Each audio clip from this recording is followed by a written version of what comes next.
자, 오늘 이제 등비 수열에 대한 얘기를 한번 해볼 건데.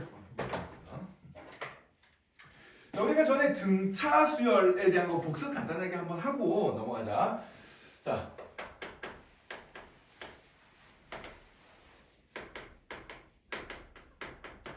자, 등차 수열이란 게 뭐였어요? 이제 숫자를 나열하는 건데 차이가 똑같이 이제 나열해 주는 거야. 차이가 똑같게 되게 나열하는 거였고, 그래서 이제 등차 수열에 대해서 우리가 세 가지 공식을 배웠었는데, 첫 번째로 이제 일반항에 대한 공식을 배웠고, 두 번째로는 이제 중항, 등차 중항에 대한 공식을 배웠고요. 그다음에 세 번째로는 이제 수열의 합에 해당되는 얘기를 이제 공부를 했습니다. 자, 등차 수열 일반항은 어떻게 되냐면은 n번째 항은 어떻게 표현이 되는 거니까 첫 항에다가 n-1 곱하기 공차 d를 곱해준 거, 이렇게 이제 몇 번째 항을 찾을 때 이런 식으로 이제 계산했고요. 그다음에 중항은 뭐 세 개의 숫자 a, x, b가 순서대로 이제 등차 중항을 이룬다 그러면은 가운데 항은 어떻게 구한다? 양쪽 거를 더해준 다음에 2로 나눠준다. 이런 식으로 이제 구한다 그랬습니다. 자, 그 다음에 마지막으로 등차 수열의 합은 이제 우리가 수열의 합은 SN이라는 기호를 쓴다 그랬어요. SN이 이제 첫 항부터 n번째 항까지 합을 뜻하는 거라 그랬는데, 이 SN은 어떻게 표현이 되는 거니까 2분의 항의 개수 가로 열고 첫 항의 2배 더하기 n-1 곱하기 공차, 이렇게 이제 계산이 된다 그랬고, 그 다음에 이 녀석은 이제 첫 항과 끝 항을 더한 거랑도 이제 같다 그랬습니다. 따라서 2분의 n 가로 열고 첫 항 더하기 끝 항을 이제 l로 두면은 이런 식의 공식으로도 우리가 만들어줄 수 있다 그랬어요. 그래서 우리가 이제 자잘한 계산들을 지난 시간에 하면서 이 공식들 외우는 시간들을 좀 가졌었는데, 자, 등비 수열도 요거랑 이제 형태가 비슷하게 세 가지를 이제 기본적으로 공부를 해주면 돼요. 자, 일반항이 어떻게 나올 거냐, 중항이 어떻게 나올 거냐, 그 다음에 합이 어떻게 나올 거냐, 이렇게 세 가지를 이제 공부를 해줄 겁니다. 자, 그래서 등비 수열 한번 보도록 합시다. 자, 첫 번째로 등비 수열도 이제 일반항에 대한 얘기를 먼저 한번 해볼 건데, 일반항에 대한 얘기를 해볼 건데, 예를 들어서 한번 생각을 해볼게. 자, 어떤 수열이 있어요. 자, 1, 2, 4, 8, 16, 32, 64 이런 식으로 가는 수열이 있다고 해봅시다. 이런 식의 수열이 있을 때, 자, 이 규칙성을 생각해보니까 우리가 금방 알 수가 있어요. 이전 항에다가 얼마를 곱해서 2를 곱해서 다음 항이 되지. 여기도 이제 2를 곱하면 다음 항, 또 2를 곱하면 다음 항, 또 2를 곱하면 다음 항, 또 2를 곱하면 다음 항, 또 2를 곱하면 다음 항, 이런 식으로 일정한 숫자가 계속해서 곱해져 나갑니다. 그러면 이제 첫 항과 두 번째 항의 비율은 두 번째 항과 세 번째 항의 비율과 같고, 세 번째 항과 네 번째 항의 비율이랑 또 똑같고, 이런 식으로 비율이 어때요? 비율이 다 똑같죠, 그죠? 그래서 이름이 뭐라고 붙었냐면은 같은 비율을 가지는 숫자들의 수열이다 해서 등비수열 이렇게 된 거예요. 얘도 1대2, 1대2, 1대2, 1대2 이렇게 되는 거잖아, 그지? 네. 요런 녀석이 등비수열인데, 자, 그럼 이제 등비수열은 우리가 표기를 어떻게 해주냐면은, 우리가 전에 등차 수열에서 이 D가 뜻하는 게 뭐였어요? 일정한 차이였잖아, 등차는. 그 같은 차이를 나타내는 숫자를 공차라고 얘기했죠, 그죠? 공통된 차이다, 공차라고 얘기했는데, 그 공차를 우리가 그 영어의 앞자 차이가 영어로 디퍼런스였죠? 그 앞글자를 따가지고 D를 썼습니다. D를 썼는데, 그럼 이제 요 녀석은 이제 우리가 뭐라고 쓸 수 있냐면은 공통된 비율이에요. 그래서 우리가 얘를 공비라고 얘기를 해줍니다. 공비, 무장공비 아니고 그냥 공통된 비율이라는 뜻이에요. 자, 공비는 이제 우리가 영어로 알파벳으로 약자를 R이라고 써줍니다. R이라고 써주는데, 이거는 뭐의 약자냐면은 영어에서 그 비율을 나타내는 영어 단어. 자, 이 영어를 잘 것 같은 소연아, 이거 뭐라고 읽죠? 이거 읽어보세요. 발음 한번 해봅시다. 읽어보세요 한번. 발음이 좀 독특하거든. 읽어보자. 뭐라고 읽을 것 같아 이거? RATIO. 이 단어 혹시 본 적 없나요? 지훈아, 뭐라고 읽어 이거? 잘 모르는 건 라티오 이렇게 읽을 것 같은데, 레이셔라고 있습니다. 레이셔. 여기 굉장히 발음이 독특해요. 여기가 이제 셔 발음 나요. 셔. 이게 왜냐면 라틴어에서 나온 녀석이거든. 엄밀하게 영어가 아니고 라틴어에서 이제 파생된 거라 발음 교가 약간 이제 영어랑 다릅니다. 나중에 고등학교 필수 영어 단어 중에 하나니까 외워두세요. 자, 레이셔라고 읽고 얘는 이제 뜻이 뭐다? 비율이란 뜻이에요. 비율이다. 이렇게 이제 알아두면 되겠습니다. 수학 시간에 영어 공부도 시켜주고 참 좋아요, 그죠? 필수 용어 단어 레이셔라고 읽어줍니다. 그래서 이 레이셔의 앞글자를 따가지고 우리가 이제 공비를 R이라고 표현을 해줘요. 자, 그럼 이제 첫 항은 우리가 관례적으로 보통 그냥 A1에서 미점자 1일 땐 A를 많이 써주거든. 예. 요렇게 이제 우리가 등비수열을 써줄 수가 있는데, 자, 그럼 이제 일반적으로 생각을 해보자. 일반적으로 첫 항이 A고 공비가 R인 수열을 한번 쭉 써볼 거예요. 자, 첫 항이 A였어. 그럼 두 번째 항은 R을 곱해주니까 AR이 될 거고, 세 번째 항은 여기다 또 R을 곱해주니까 AR 제곱이 될 거고, 네 번째 항은 여기다 또 R을 곱해주니까 AR 세제곱이 될 거고, 이런 식으로 이제 쭉 진행이 됩니다. 이런 식으로 쭉 진행이 되는데, 자, 그럼 이 녀석을 첫 번째 항이라는 의미에서 A1, 이 녀석을 두 번째 항이라는 의미에서 A2, 얘를 세 번째 항이라는 의미에서 A3, 얘는 네 번째 항 A4, 이런 식으로 쭉 썼을 때, 그럼 n번째 항은 기호로 어떻게 표현될까? 규칙성을 이용해주면 어떻게 될까? 소윤이가 한번 불러볼까요? 어떻게 되겠어요, 얘는? 첫 항이 A야, 두 번째 항이 A 곱하기 R이야, 그 다음에 세 번째 항이 A 곱하기 R의 제곱이야, 네 번째 항은 A 곱하기 R의 세제곱이요. 이런 식으로 가면 n번째 항은 어떻게 표현이 될까? A 곱하기 R의 n제곱이 되나요? 아닌 것 같은데? 생각 조금만 더 해보자. 자, 두 번째 항이 R의 1제곱이에요. 세 번째 항이 R의 2제곱이에요. 그럼 어떻게 되겠어요?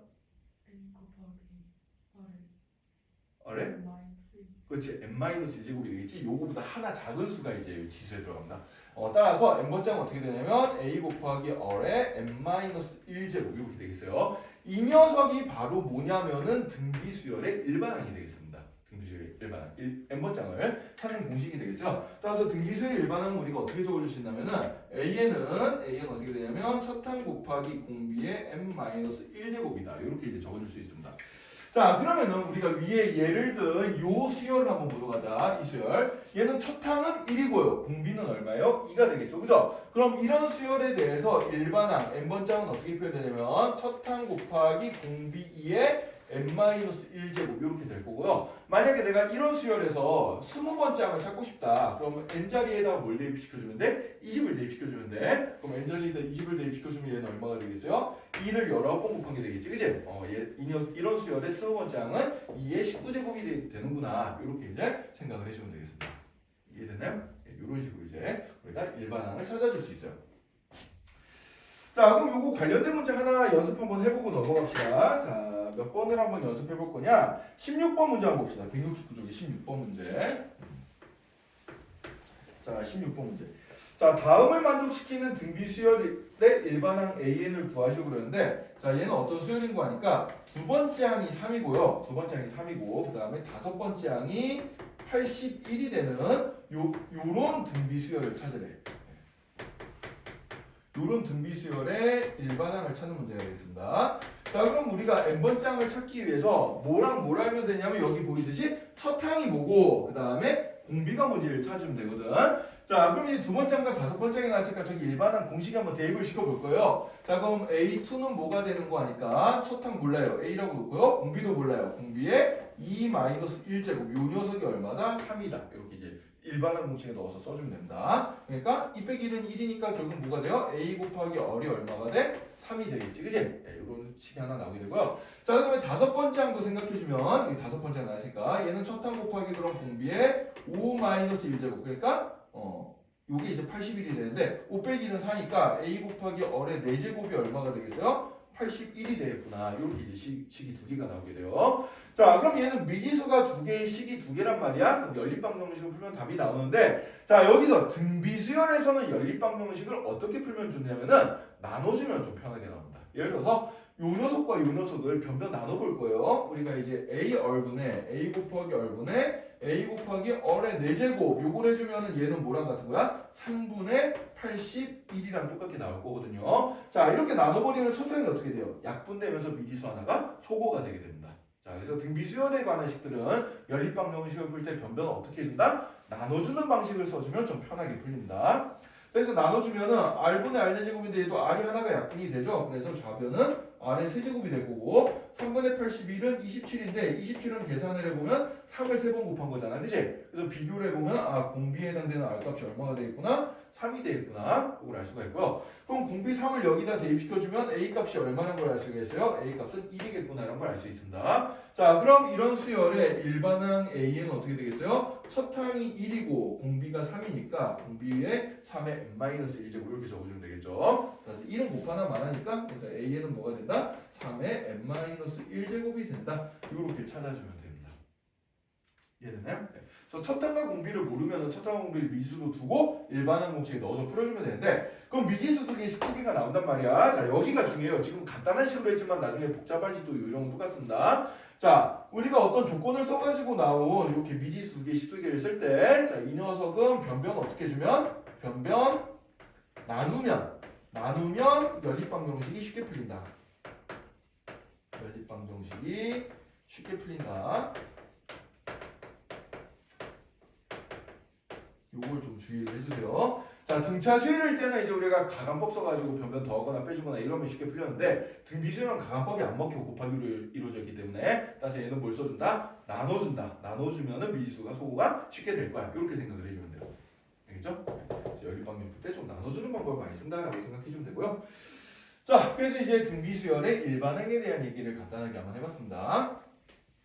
자, 그럼 이어서 중항에 대한 얘기도 간단하게 한번 해볼게요. 별로 어려운 얘기가 아니라서.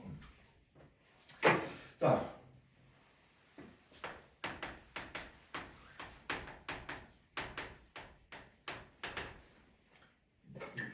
볼까? 두 번째 중항.